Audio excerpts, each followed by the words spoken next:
नमस्कार दोस्तों, स्वागत है सभी का ऑनलाइन बोर्ड स्टडी चैनल में। मैं आशुतोष कुमार और आप सभी को मैं बताऊंगा, काफ़ी लोगों का डिमांड था कि सर संस्कृत पेडागोजी कराइए। संस्कृत पेडा मैं कराऊंगा।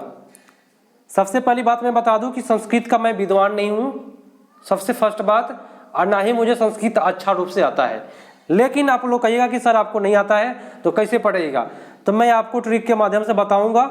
जैसे मैंने सीटेट में किया और मेरा सीटेट में 30 में मेरा 23 नंबर आया है। मैं अपनी बात बता देता हूँ, मेरा मात्र 23 नंबर ही संस्कृत में उठा है। और जो तरीका से मैं बनाया हूँ वही तरीका से आप लोग करिएगा, आपका भी आ जाएगा, कल्याण हो जाएगा। ठीक है, तो भाई अब तरीका कौन सा है, कितने लोगों का, सबसे पहली बात सुन लीजिए तब क्लास कराएंगे।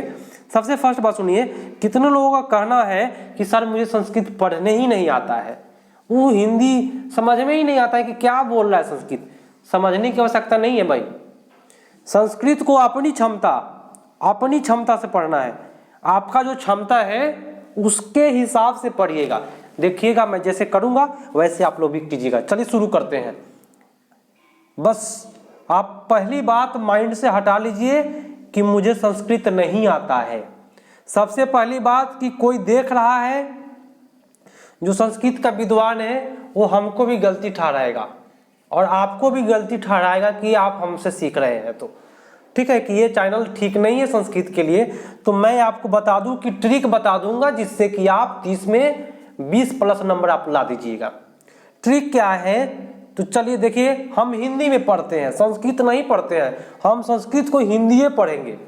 लिखा क्या है, योग अवसर लिखा है ना, योग अवसर प्रदान के लिए, अपना मन से लगा लिए, के लिए का के लिए अपना मन से लगाएंगे।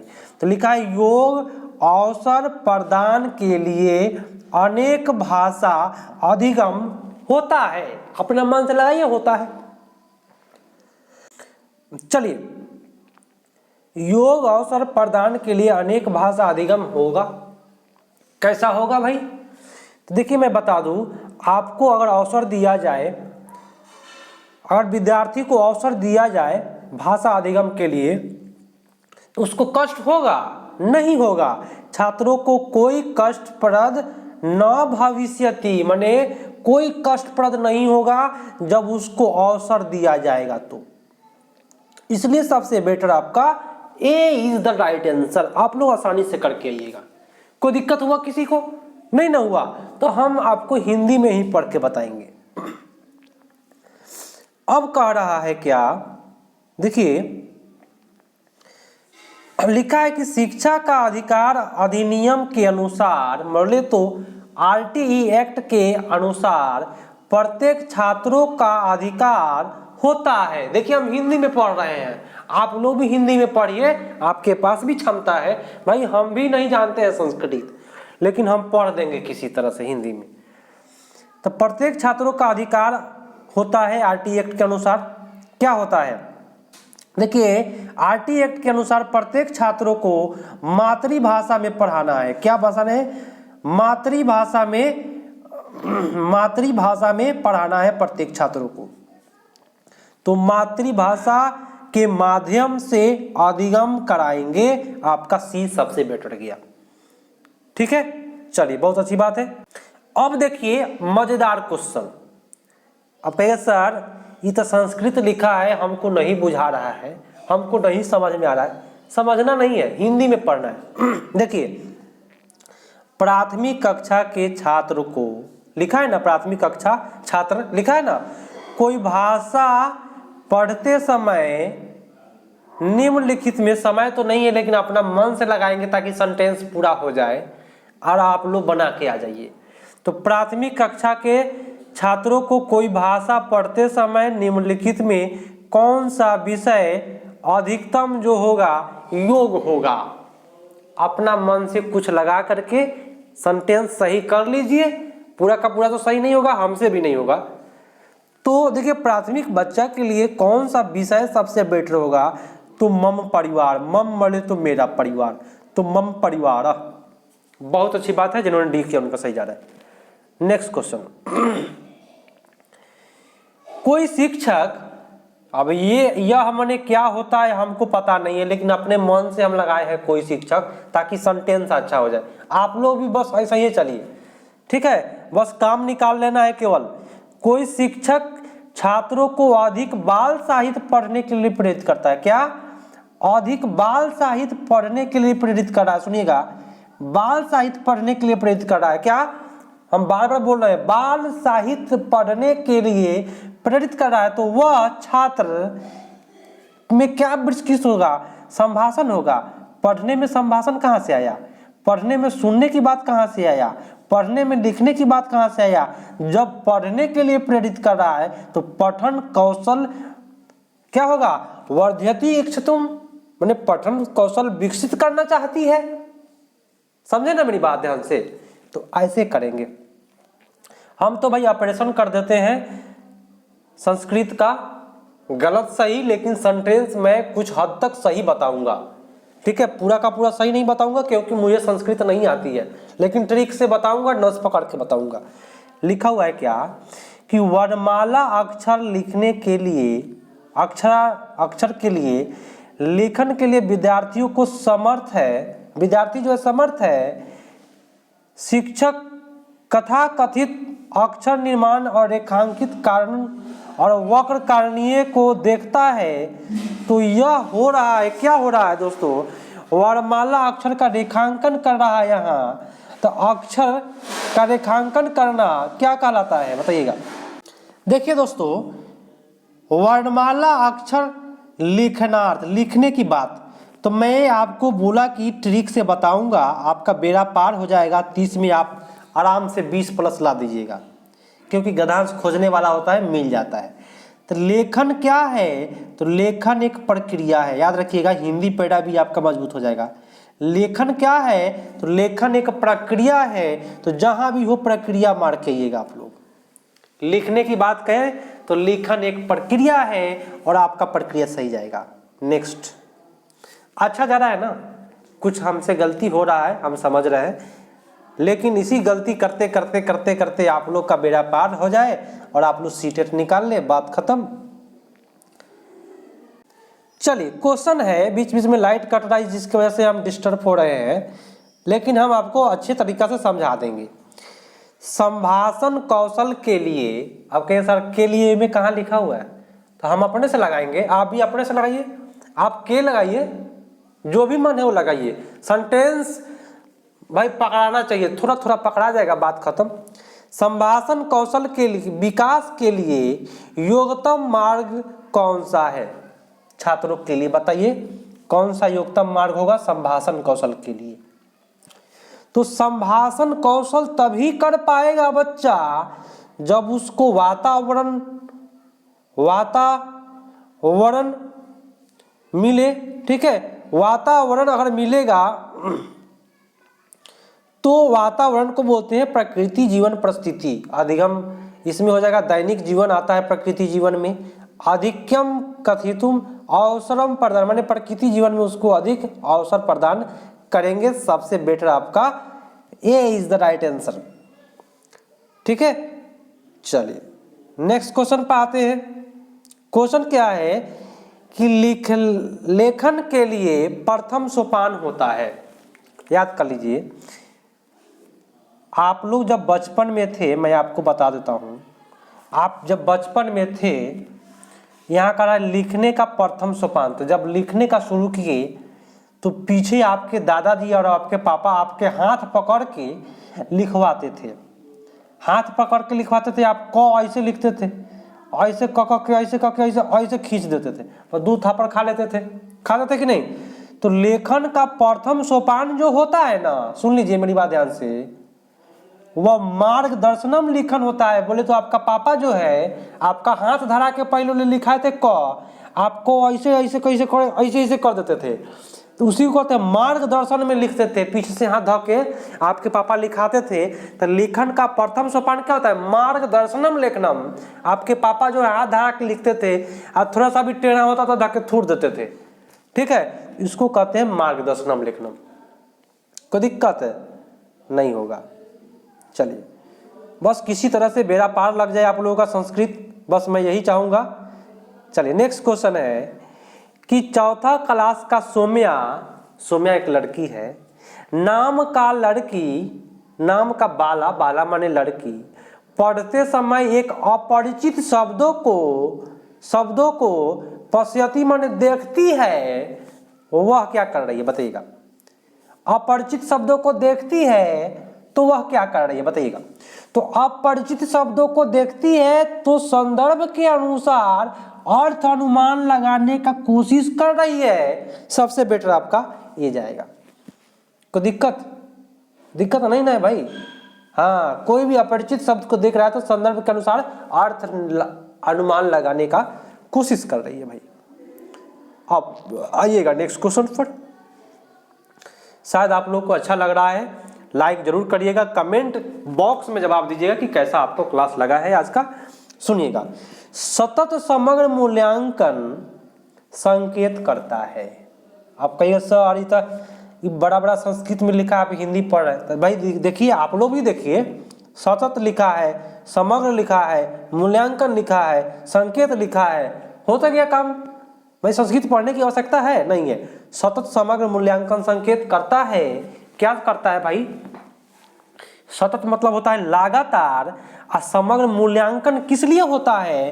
तो आपका विद्वता चेक होता है। क्या होता है दोस्तों? आपका विद्वता चेक होता है, सतत आपका ज्ञान चेक होता है, तो विद्वता तत्संबंधित आपका विद्वता का मूल्यांकन हो रहा है।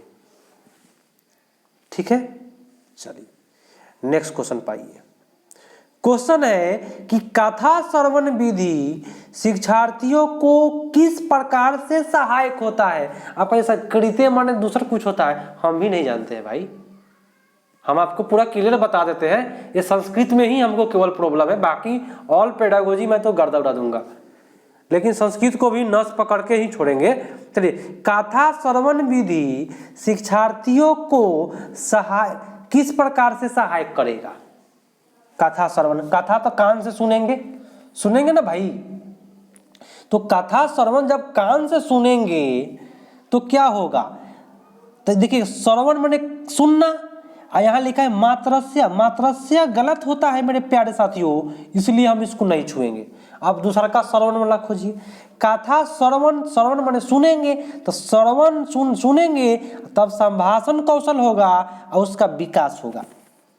बात समझे ना समझे भाई? गर्दा उड़ा देना है, छोड़िएगा नहीं आप लोग। ऐसे ही करिए, मेरा तो 30 में ऐसे ही करते करते 23 नंबर हम ठेल ठाल के पहुंचा दिए, आप लोग भी पहुंचाइएगा एकदम। ठीक है, चलिए सुनिएगा। कविता पढ़ने के लिए उद्देश्य होता है। कविता पढ़ने का उद्देश्य क्या है? यहाँ लिखा कविता पढ़ने का उद्देश्य अस्ति माने होता है। क्या उद्देश्य है भाई कविता पढ़ने का? देखिए, कविता कभी भी पढ़ेंगे न तो कंठस्थ नहीं करेंगे, उच्चारण के लिए नहीं पढ़ेंगे कविता।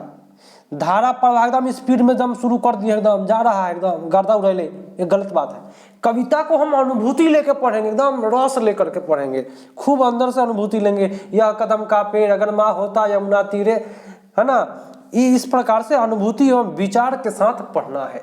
और एक ट्रिक मैं बता दूं, ये जो बोधवा है ना, बोध हमेशा सही जाता है। नोट कर लिए होइएगा, जो लोग तेज है वो लोग नोट कर लिए होंगे।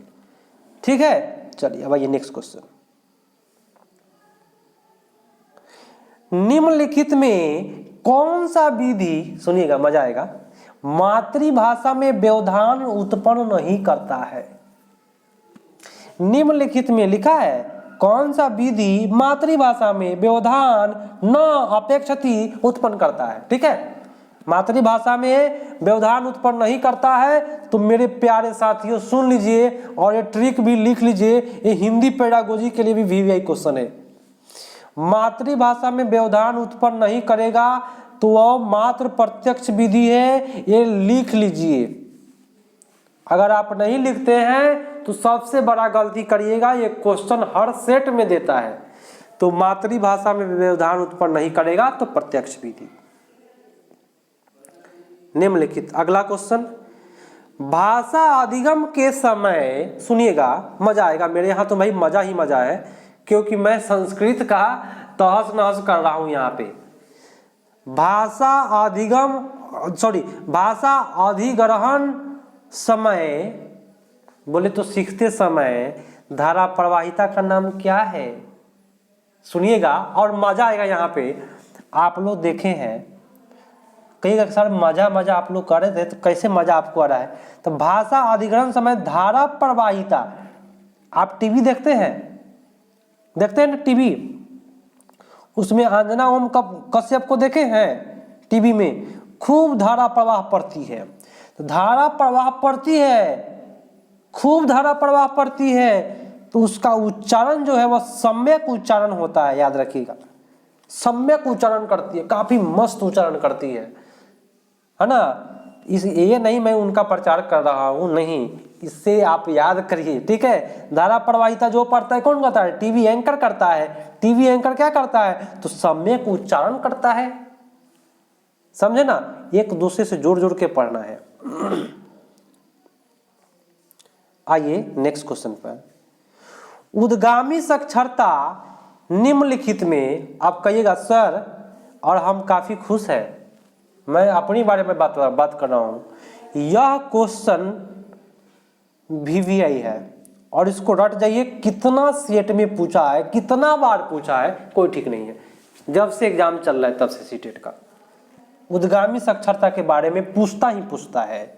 अब कहिएगा सर हमको प्रॉब्लम हो रहा है, लेकिन नहीं होने देंगे, हम अभी ट्रिक लिखवाएंगे, अभी लिखिएगा आप लोग। उद्गामी माने क्या होता है? उत्पन्न होगा ना भाई। उद्गामी साक्षरता निम्नलिखित में कौन सा क्रियाकलाप सन्निवेश होगा, कौन सा उसमें समावेश है?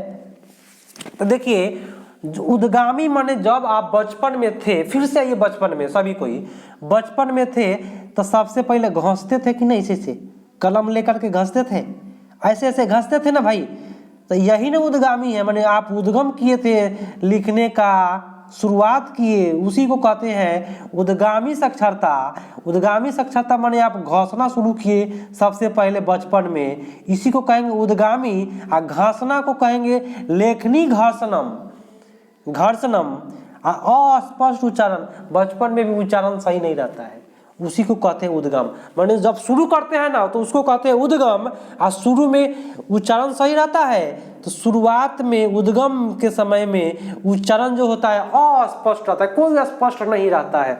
पकड़ में आया? पकड़े कि नहीं पकड़े हम? चलिए, c is the right answer. Next question और आज का लास्ट प्रश्न है, निम्नलिखित में कौन सा साहित्य का उदाहरण है? भाई हम समझाने के लिए आए हैं, ABCD करवाने नहीं आए हैं, समझ लीजिएगा। ऐसे ही आप लोग करिएगा, गर्दा उड़ जाएगा। निम्नलिखित में कौन सा साहित्य का उदाहरण है? आप लोग, और मैं काफी खुश हूं कि मैं आपको ट्रिक से बताऊंगा, आप लोग कॉपी कलम लेके बैठिए, कहीं भी हिंदी में पूछे या संस्कृत में पूछे, साहित्य मतलब दोस्तों निबंध होता है। निबंध क्या है? साहित्य है। लिख लीजिए, नोट करिए। अगर आप सीटेट तैयारी कर रहे हैं ईमानदारी से, तो नौकरी लेना है तो लिखिए, और नहीं लेना है तो भाई कोई दिक्कत नहीं। तो साहित्य बोले तो क्या? निबंध। आपका 100% सही होगा, एकदम गारंटी देते हैं, ठीक है। चलिए, साहित्य पूछे तो निबंध। आज के लिए इतना ही। कैसा लगा क्लास कमेंट बॉक्स में जवाब दीजिएगा, तो आगे वीडियो बनेगा, नहीं तो स्टॉप। और शेयर भी करिएगा, अधिक से अधिक वीडियो चला तो मैं आप लोग को बताऊंगा आगे, और नहीं तो संस्कृत को स्टॉप करेंगे, क्योंकि हम संस्कृत का विद्वान नहीं है। हम काफी गलती पढ़े हैं, लेकिन कुछ हद तक सही पढ़ते हैं, जिससे कि पकड़ में आ जाए और आपका कल्याण हो जाए। संस्कृत आप लोग अच्छा नंबर निकाल लीजिए, केवल निकालने मात्र, इसके बाद संस्कृत पढ़ना नहीं है आपको, निकाल लीजिए, बात खत्म। तो आज के लिए इतना ही। शेयर करिएगा अपने ऑनलाइन फ्रेंड के पास। तब तक के लिए धन्यवाद। जय हिंद।